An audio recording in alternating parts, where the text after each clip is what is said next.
Jemaat kekasih di dalam Tuhan Yesus Kristus, mari berdoa memohon pertolongan Tuhan. Kami membuka hati, pikiran, dan hidup kami Bapa. Hati hidup sabda firman-Mu, dan firman yang kami baca dan diberitakan akan kami renungkan dalam sepanjang kehidupan kami. Kami memohon, berikanlah bagi kami pertolongan saat ini, dan kami semua yang merenungkan firman akan diberkati untuk menjadi berkat sesuai dengan yang Engkau kehendaki. Maka tolonglah kami semua, bagi anak-anak kami, anak sekolah minggu, Tuhan, melalui hamba-hamba-Mu sebagai guru sekolah minggu, agar mereka terbentuk hidup sebagai anak Tuhan sejak dari masa kanak-kanak mereka, diberkati oleh Tuhan. Terima kasih Bapa di sorga, kami mau sambut firman, dan berfirmanlah bagi kami sekalian. Dalam nama Tuhan Yesus Kristus, firman Allah yang hidup, kami berdoa. Amin. Jemaat yang diberkati dan dikasihi Tuhan, kita akan membaca Alkitab. Bagian firman Tuhan yang akan kita baca dalam Alkitab melalui Perjanjian Baru, Injil Lukas pasal 5. Injil Lukas pasal 5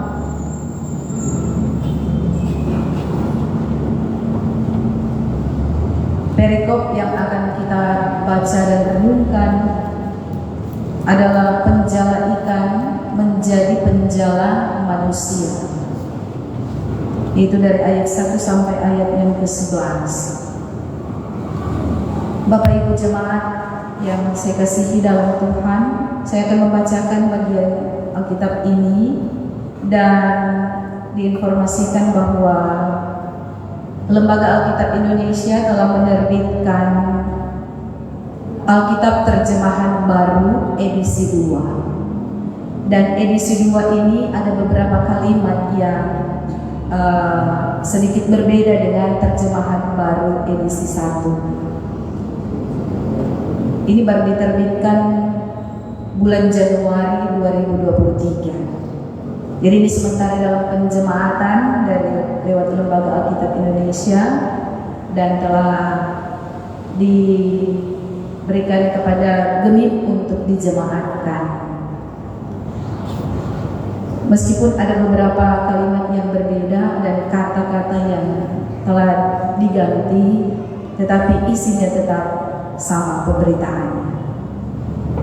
Saya akan membacakan bagian Alkitab ini untuk kita semua sambil Bapak Ibu memperhatikan dalam Alkitab yang dibawa masing-masing. Beginilah bunyi firman Tuhan. Pada suatu kali, Yesus berdiri di pantai danau Genesaret. Sementara orang banyak mengerumuni Dia hendak mendengarkan firman Allah. Ia melihat dua perahu berlabuh di tepi danau. Nelayan-nelayannya telah turun dan sedang membasuh jalannya. Ia naik ke dalam salah satu perahu itu, yaitu perahu Simon, dan meminta dia mendorong perahunya sedikit jauh dari pantai. Lalu ia duduk dan mengajar orang banyak dari atas perahu. Setelah selesai berbicara, ia berkata kepada Simon, "Bertolaklah ke tempat yang dalam dan tebarkanlah jalamu untuk menangkap ikan." Simon menjawab, "Guru, sepanjang malam kami telah bekerja keras, tetapi tidak menangkap apa-apa. Namun, karena perkataan itu, aku akan menebarkan jalan." Setelah mereka melakukannya, mereka menangkap sejumlah besar ikan, sehingga jala mereka mulai goyang. Lalu mereka memberi isyarat kepada teman-temannya di perahu yang lain, supaya mereka datang membantunya. Mereka pun datang, lalu kedua perahu itu mereka isi dengan ikan sehingga hampir tenggelam. Ketika Simon Petrus melihat hal itu, ia pun sujud di depan Yesus dan berkata, "Tuhan, pergilah dariku, karena aku ini seorang berdosa." Sebab ia dan semua orang yang bersama dia diliputi rasa takjub oleh karena banyaknya ikan yang mereka tangkap. Demikian juga Yakobus dan Yohanes, anak-anak Zebedeus yang menjadi teman Simon. Kata Yesus kepada Simon, "Jangan takut, mulai sekarang engkau akan menjala manusia." Sesudah menarik perahu-perahunya ke darat, mereka pun meninggalkan segala sesuatu lalu mengikut Yesus. Demikianlah pembacaan Alkitab.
Persekutuan yang dikasihi Tuhan dan yang saya kasihi di dalam Tuhan Yesus Kristus, dalam sukacita iman kita boleh ada duduk bersama, memuliakan dan mengagungkan Tuhan.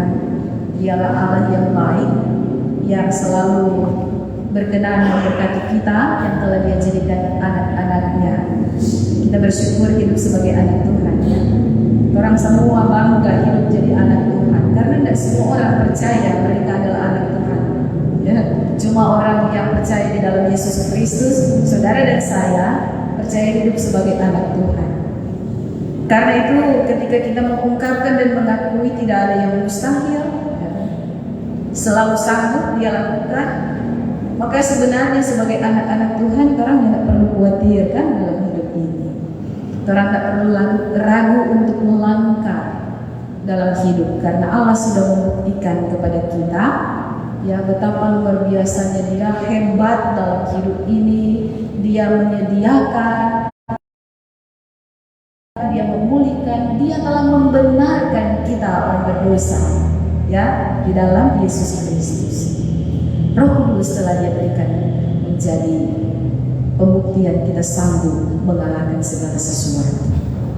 Saudara-saudara yang dikasihi Tuhan, kita telah memasuki bulan pekabaran Injil dan pendidikan Kristen. Berbicara tentang pekabaran Injil, pasti orang semua sudah memahami, ya. Orang sebagai gereja yang sudah mengalami berkat Injil yang dibawa oleh orang semua sudah tahu, ya, oleh Riedel dan Schwartz.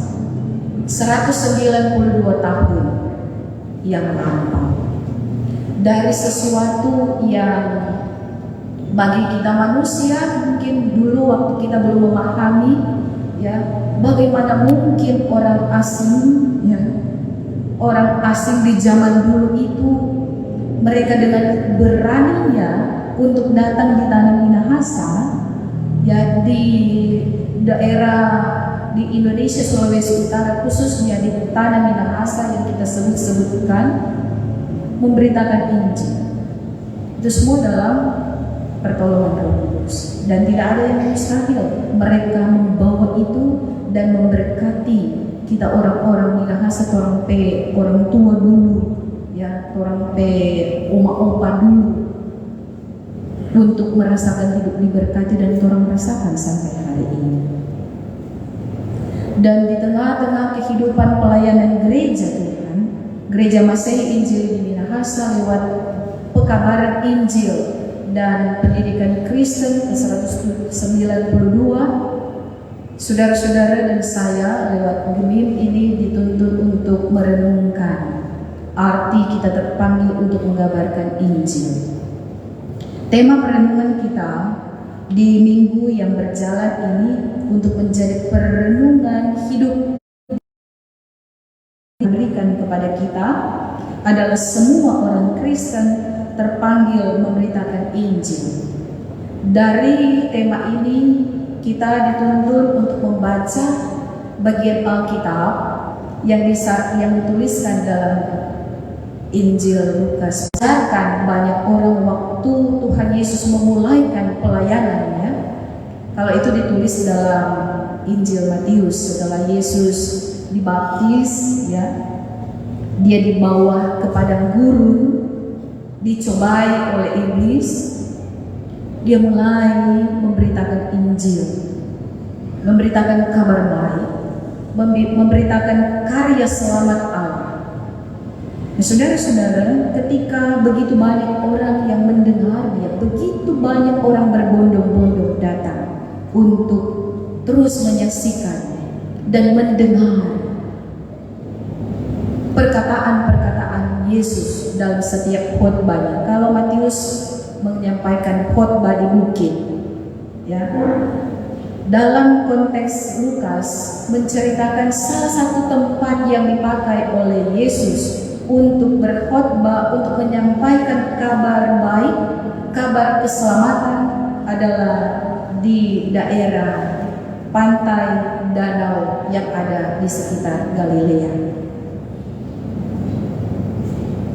Saudara-saudara yang saya kasihi di dalam Tuhan, konteks pembacaan Alkitab kita, Yesus berada di pantai danau Genesaret yang disebut juga pantai danau Galilea atau oleh orang-orang yang ada di tempat lain menyebutkan danau Tiberias.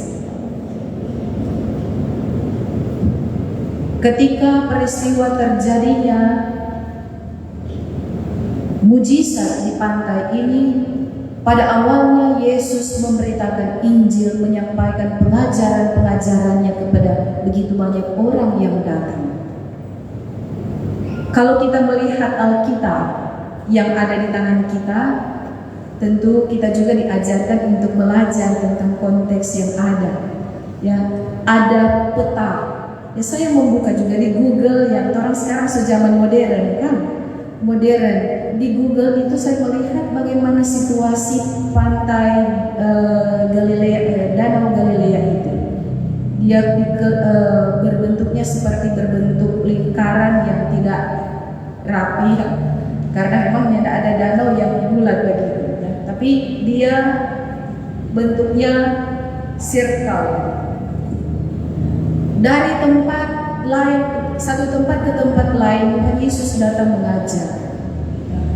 Ke Kapernaum, yang mulai dari pasal 4, Yesus ada di Nazaret, ya, di Galilea, di Kapernaum.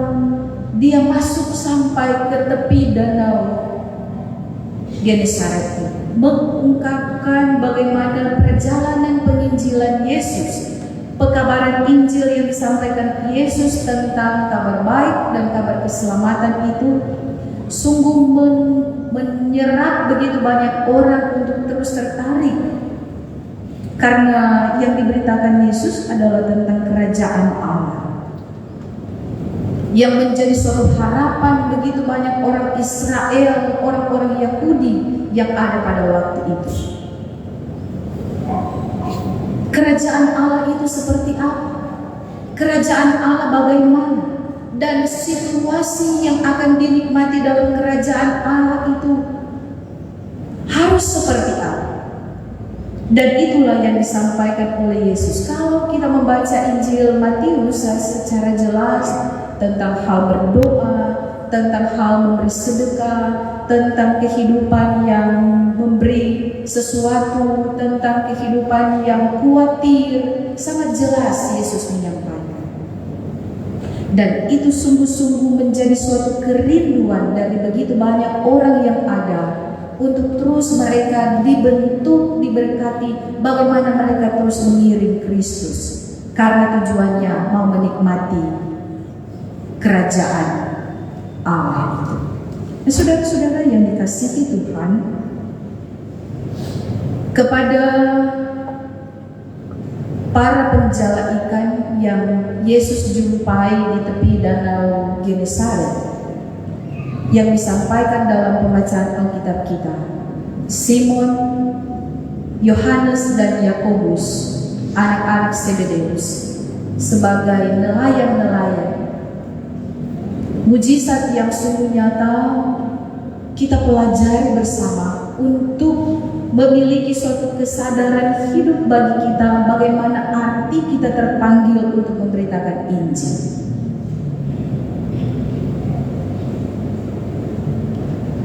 Kepada Simon Petrus, ketika Yesus menyuruhnya, setelah dia menyuruh Yesus untuk bertolak sedikit dari tepi danau untuk tujuan dia memberitakan Injil kepada banyak orang, satu hal yang luar biasa terjadi ketika pengalaman yang sudah dialami oleh Simon, kehidupan sepanjang malam sebagai nelayan, yang bukan berarti nelayan yang cuma biasa-biasa, tetapi mereka memiliki profesi itu.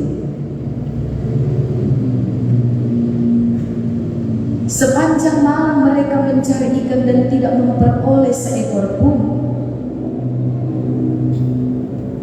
Saat ia mendengar bahwa Yesus berkata, bertolaklah ke tempat yang dalam dan tebarkanlah jalanmu, Simon membantah Yesus, Guru, sudah sepanjang malam kami telah bekerja keras, tetapi kami tidak menangkap apa-apa. Tetapi dia mengakhiri dengan kalimat namun karena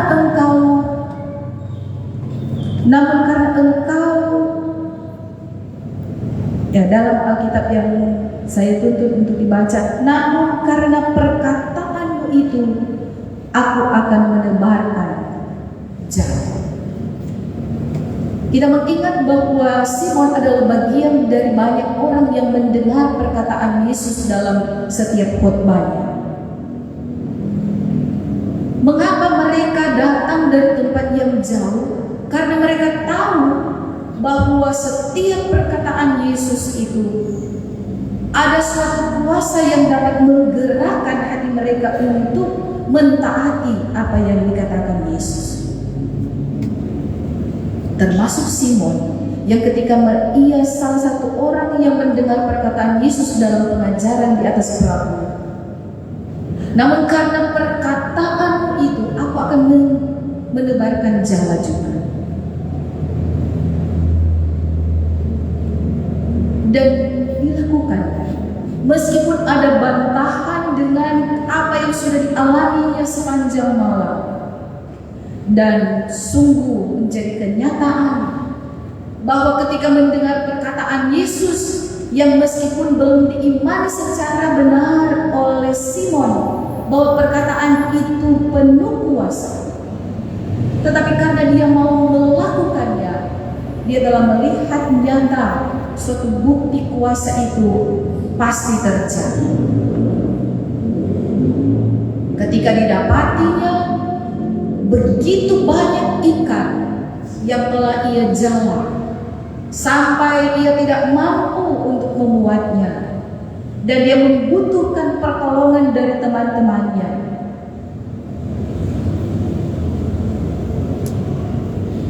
Dan mujizat yang luar biasa itu pada awalnya menyadarkan Simon sebagai seorang yang sungguh-sungguh tidak layak di hadapan pribadi yang dia saksikan penuh kuasa. Ketika pertama dia berkata bahwa Yesus adalah gurunya, Namun akhirnya dia mengaku karena kuasa itu nyata, dia mengungkapkan Yesus bukan sekedar sebagai guru, tetapi dia adalah Tuhan. Dalam konteks terjemahan Yunani, ya, Tuhan yang dikemukakan dalam Injil Lukas ini adalah Kyrios,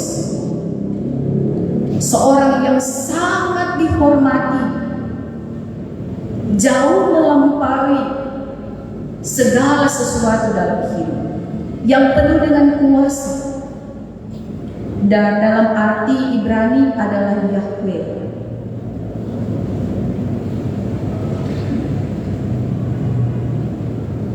Suatu ungkapan dan pengakuan yang menjadi nyata pun dibarengi dengan kehidupan yang ditunjukkan ketika Tuhan baca sampai ayat terakhir. Baik Simon, Yohanes dan Yakobus, mereka kemudian membenahi jalan mereka dan mengikut Yesus. Karena Yesus sudah mengungkapkan kepada Simon, walaupun dia telah memiliki suatu kesadaran akan kelemahannya, Yesus tidak memperhitungkan dosa, tetapi Yesus memperhitungkan pengakuannya sebagai pribadi yang sangat menyadari Tuhan Yesus sungguh-sungguh berkuasa. Dia meninggalkan segala sesuatu karena Yesus mengatakan, engkau akan menjadi penjala manusia. Jangan takut.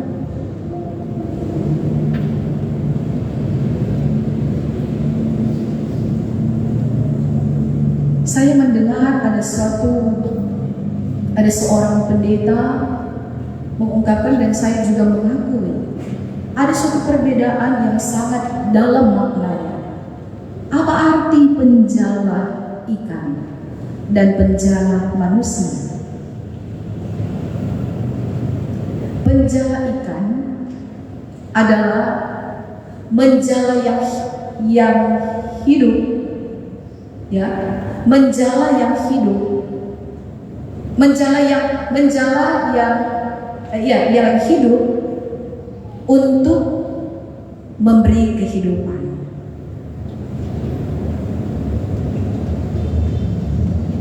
Ya, kalau penjala manusia, menjala yang mati untuk memberi kehidupan, untuk menjadi pribadi yang hidup.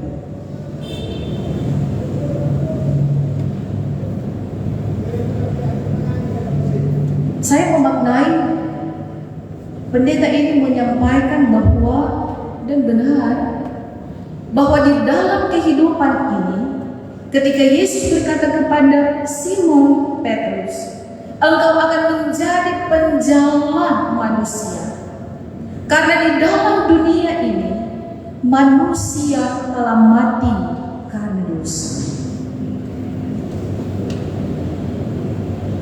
Sebab tujuan Yesus datang ke dalam dunia ini adalah untuk memberi kehidupan kepada manusia yang telah mati karena dosa. Nah, ketika Simon Petrus telah mengungkapkan suatu pengakuan, dia telah berdosa, dia telah ada dalam suasana yang mati imannya, tetapi dia telah diberikan hidup oleh Yesus Kristus. Dalam konteks ketika dia menyadari bahwa Tuhan Yesus telah merangkul, telah membawa dia untuk menikmati kehidupan, maka dalam konteks dia sebagai seorang nelayan, sebagai seorang penjala ikan, dia dipakai Tuhan untuk menarik, merangkul, menjala manusia yang telah mati karena dosa, lewat memberitakan Injil, lewat memberitakan kabar baik, lewat memberitakan kebenaran hidup. Nah, itu pun yang dipercayakan Tuhan bagi kita sebagai gereja. Sebagai gereja, saudara dan saya telah ada dalam hidup bersama dengan Kristus sebagai suatu jaminan kehidupan yang kekal. Tapi jangan salah, begitu banyak orang Kristen yang masih belum paham tentang kehidupan kekristenan, hidup di dalam persekutuan gereja. Memang hidup bernafas, tapi imannya mati. Karena apa? Masih seringkali dikuasai oleh kenikmatan dan tawaran dunia.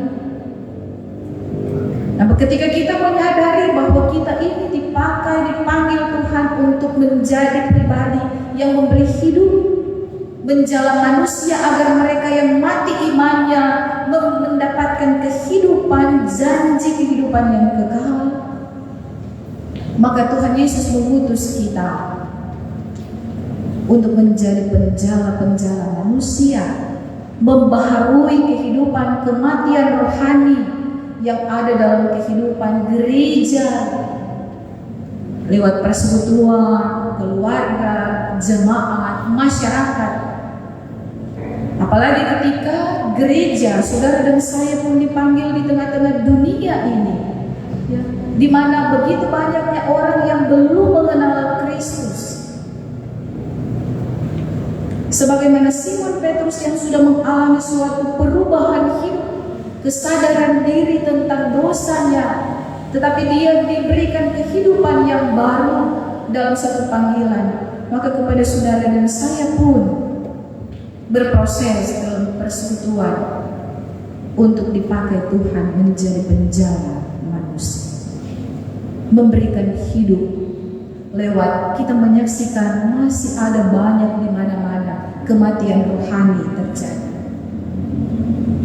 Orang tidak lagi rindu untuk bersekutu, orang tidak lagi memanfaatkan hidup dalam kasih, yang ada adalah kepentingan diri sendiri. Di dunia yang modern ini, gereja, saudara dan saya terpanggil untuk menyatakan bagaimana kita peduli, kita dipakai Tuhan untuk mewujud nyatakan kasih yang besar, yang memberikan hidup yang kekal, yaitu Yesus Kristus. Ketaatan iman inilah yang menjadi tanggung jawab bagi setiap pribadi saudara dan saya. Semua orang Kristen terpanggil memberitakan Injil. Orang Kristen di dalamnya orang-orang yang dipercayakan Tuhan dalam pelayanan gereja Masehi Injili di Minahasa. 192 tahun Injil itu telah kita miliki. Semakin hari semakin berkembang, tetapi masih penuh dengan berbagai penuh dengan tantangan. Gemim yang sudah ada di 87 bersinode, gemim besar, tetapi masih banyak hal yang terjadi dalam kebesaran gereja ini. Kepentingan diri sendiri, mulai dari persekutuan keluarga, dalam persekutuan jemaat di kolom kategorial, bahkan wilayah, apalagi sesinode masih didapati ada begitu banyak warga gereja yang belum terpanggil untuk memberitakan Injil penjala manusia lewat pada kepentingan diri sendiri. Oh, orang kok begini, orang punya ini, orang punya ini, masih orang, bukan kami, bukan kita.